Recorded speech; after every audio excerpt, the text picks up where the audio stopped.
food goes unsold every day at this market. But instead of going to a landfill, it's turned into electricity that will power streetlights, buildings, and a kitchen that preps meals for 800 people. This is called biogas.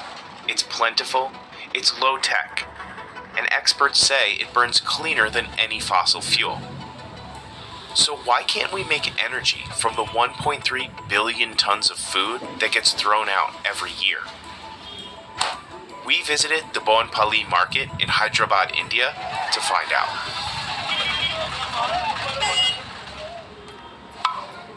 The first step is to chop up larger vegetables and load them onto a conveyor belt.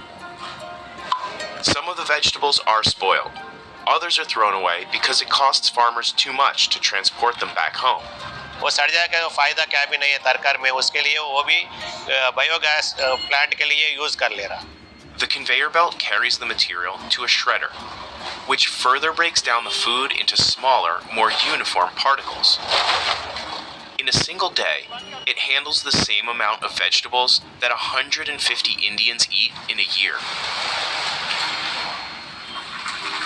A grinder crushes the mixture into pulp, which is pumped through underground tanks and into two digesters.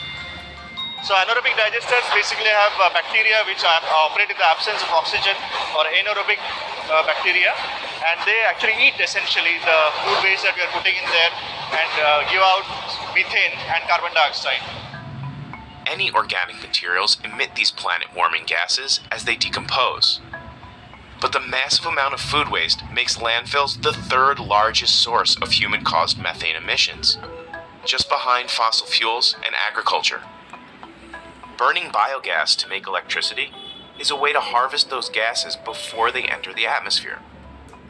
At Bonpali, the fuel can be stored locally in 4 huge balloons until it's ready to use. And it goes all the way to the kitchen, which is about roughly 400-500 meters away from here. It's enough power to run a canteen kitchen that serves roughly 800 meals per day. Aside from energy, the plant creates another valuable byproduct: fertilizer. Farmers who sell their wares at the market buy it back and spread it on the same fields where their vegetables grow.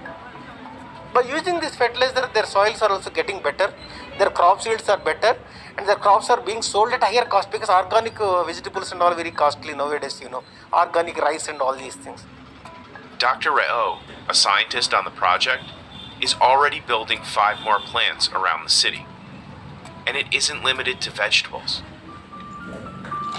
Biogas can be produced from any organic material, including animal and human feces. So if biogas can be locally sourced, cuts down on solid waste, and reduces emissions, why aren't we all doing this? Because in most countries, it's still cheaper to keep burning fossil fuels. In North America, biogas costs nearly 5 times more than natural gas. Now, you can't compete with what you call gas in the United States if it's 20 cents a gallon. This gap is smaller in places like Asia, where the difference in price is less than $2 per unit. A lot of people, a lot of state governments who were thinking about setting up these projects have suddenly understood that yes, it's possible to do it. Yes, there are technologies which are indigenous, which are built in India that can work for them.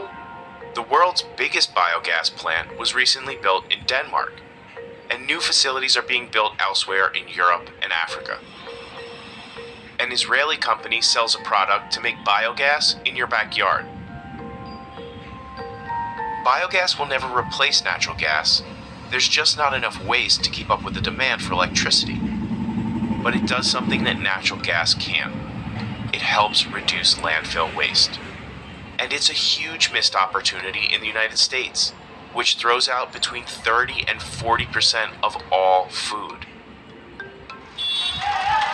Even the farmers who lose money when they can't sell their produce believe biogas is better than just throwing it away.